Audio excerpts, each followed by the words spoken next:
your fear with effort, the weaker it gets. And one day you look back and realize the thing you were most afraid of wasn't failure at all. It was finding out how powerful you actually are. Because that's the truth nobody tells you. You're not afraid of failing. You're afraid of succeeding. You're afraid of what it would mean if you actually showed up every day, if you actually kept your promises, if you actually became the person you've been pretending to be online. Because then you'd have to sustain it. Then you'd have to live up to it. Then you'd have no more excuses to hide behind. So let me give you the most uncomfortable truth of all. The one that separates the dreamers from the doers, the talkers from the builders, the ones who stay stuck from the ones who break free. Consistency is not a talent, it's a choice. And most people will never make it, not because they can't, but because they won't. They won't do the boring thing. They won't show up on the day when nothing feels exciting. They won't repeat the same action for the 100th time when no results are visible yet. They want the championship ring, but they won't endure the 4 a.m. practices. They want the viral moment, but they won't suffer through years of being invisible. But here's what they don't understand. Everything compounds. Every small, seemingly insignificant action you take today, if you repeat it tomorrow, and the day after, and the day after that, stacks into something enormous. Reading 10 pages a day becomes thousands of pages in a year. Writing one paragraph a day becomes a book. Saving a little becomes a fortune.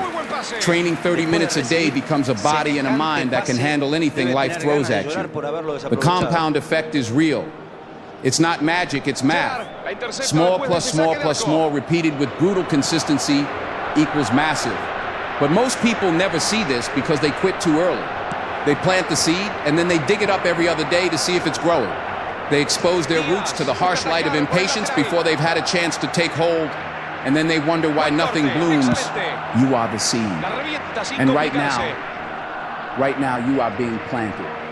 This period of your life, this quiet, unglamorous, invisible season where nothing seems to be happening, this is the rooting phase. This is where the foundation is being built. Under the surface, in the dark, where nobody can see. And if you can trust the process, if you can resist the urge to dig yourself up and show everyone your progress, if you can just keep watering, keep showing up, keep forcing yourself to do the next right thing, you will break through.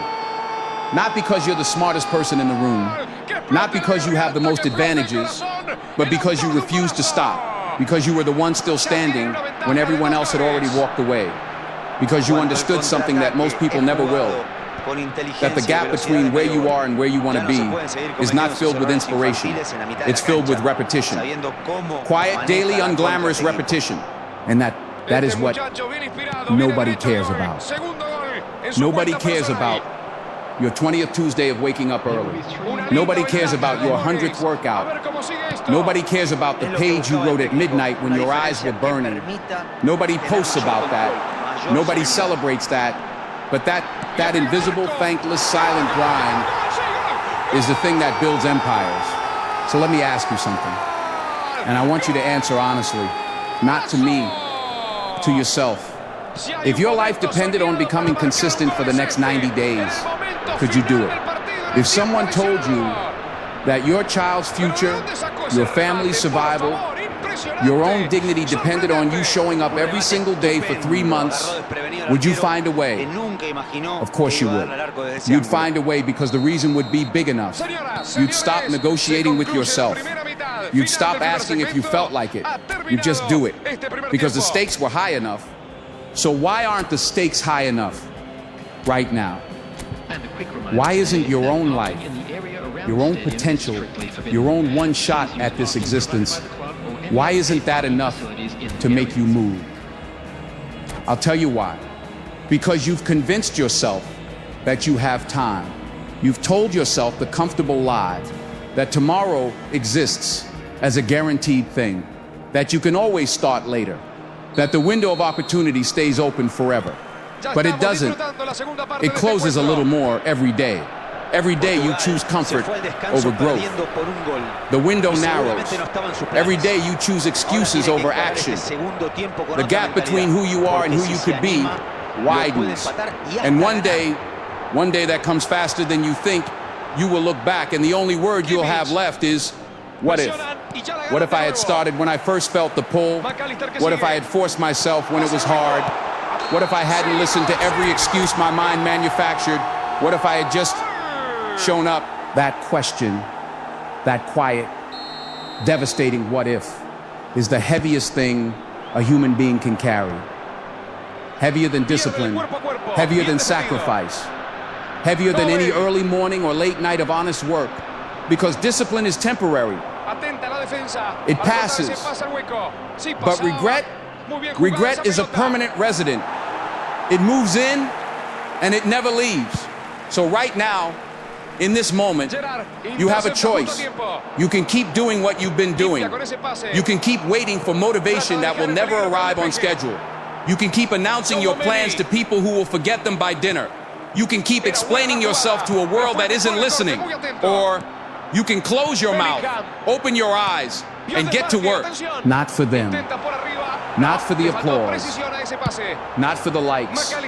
Not for the recognition. For you. For the version of you that's been buried under all the noise, all the fear, all the broken promises. That version is still in there. Still waiting. Still believing that one day you'll finally show up. And showing up doesn't require perfection. It doesn't require you to have it all figured out.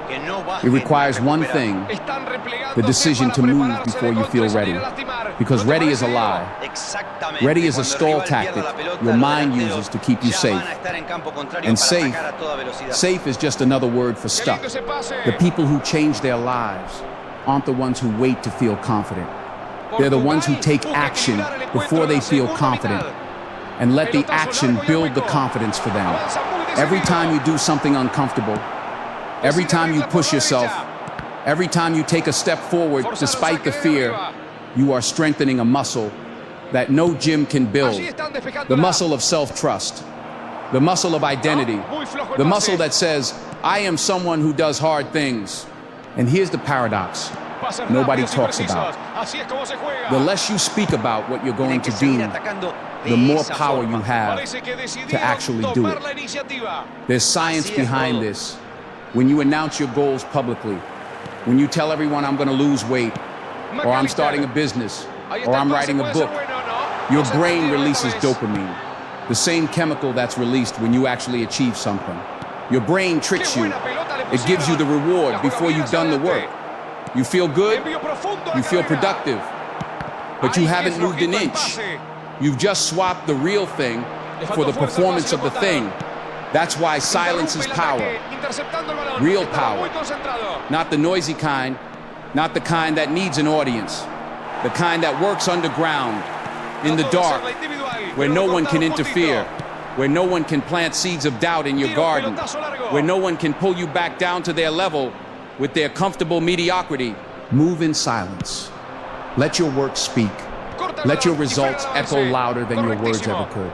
Because when you finally emerge, when you step out of the dark room where you've been building yourself in silence, it will be shocking. Not because you tried to shock anyone, but because they never saw the work. They never saw the 5 a.m. mornings. They never saw the broken strings you played on. They never saw the roots growing in the dark. They'll call it luck. They'll call it talent. They'll call it overnight success. But you'll know the truth. You'll know it was the silence, the focus, the refusal to quit when it would have been so easy, the decision to bet on yourself when every voice inside and outside told you to fold. And that knowledge, that unshakable bone-deep knowledge that you built this with your own hands in the quiet with nobody watching, that is worth more than any applause. But we're not done yet. Not even close. Because knowing this truth and living this truth are two completely different things. And right now you're standing at the edge. You can feel it. The pull, the possibility, the terrifying, beautiful, gut-wrenching possibility that everything could change if you just take the next step. The question is, Will you? So you felt it. That pull, that tremor in your chest that says something has to change. Good. Because now we move. Now we stop talking about the wound and start stitching it shut. Now we stop mourning the years you lost and start earning the ones you have left. Part one was the mirror. This is the forge. And the first thing you need to understand about the forge is that it's hot. It's ugly. It doesn't care about your feelings. The forge doesn't ask if you're ready. It doesn't wait for your motivation to show up. It demands that you show up, raw, tired, uncertain, afraid, and it burns away everything that isn't strong enough to survive. That's what's about to happen to you. Not someday, right now, in the next decision you make after you finish hearing this. You're going to stop being the person who knows what to do and start being the person who does it. And that gap, the gap between knowing and doing, is where 99% of people spend their entire lives. Trapped, paralyzed, armed with knowledge they never deploy. Not you. Not anymore. Let's talk about what the shift actually looks like. Because everyone romanticizes the moment of change, but nobody describes the mechanics. Nobody tells you that it doesn't feel like lightning. It doesn't feel like an epiphany. It feels like Tuesday. It feels like a cold morning and a decision so small that you almost don't notice you made it. There was a man. Nothing special about him. Average job, average habits, average expectations. And one night, not a dramatic night, not a crisis, not a near-death experience, just a regular night, he sat on the edge of his bed and he asked himself a question, not a complicated question, not a philosophical question, a brutally simple one. What is one thing I'm doing wrong, that I know I'm doing wrong, that I could fix, that I would fix? And he sat with it. He didn't rush. He didn't reach for his phone. He let the silence do its work. And the answer came, not the answer he wanted. The answer he needed. It was small, almost embarrassingly small. His room was a disaster. Clothes on the floor, dishes on the desk, chaos everywhere. And the voice inside said, start there. Now his pride wanted to reject that. His ego said, I'm above cleaning a room. I have bigger problems. I need to fix my career, my finances, my entire life trajectory. But that's exactly the trap. If you're above organizing what's actually yours, how in the world are you ever going to organize anything else? So he got on his knees, he grabbed a brush, he started with the toilet, and that was the beginning. Not a vision board, not a TED Talk, not a viral moment, a toilet brush, at midnight, alone. And here's what happened. That one micro action created a fracture in the pattern, a tiny crack in the wall of inertia that had been holding him hostage. Because when he finished that room, something shifted. Not in the room, in him. He proved to himself in the smallest possible way that he could do something he said he would do. And that proof, that microscopic deposit of self-trust, became the seed of everything that followed. This is the secret that the world gets backwards. They tell you to think big, dream big, set massive goals. And goals are important, don't get me wrong. But the engine that drives you toward those goals is not the size of the dream. It's the strength of the daily action. It's the micro process. The thing you do at 6 a.m. that nobody sees, the thing you repeat at 9 p.m. when your body wants to collapse.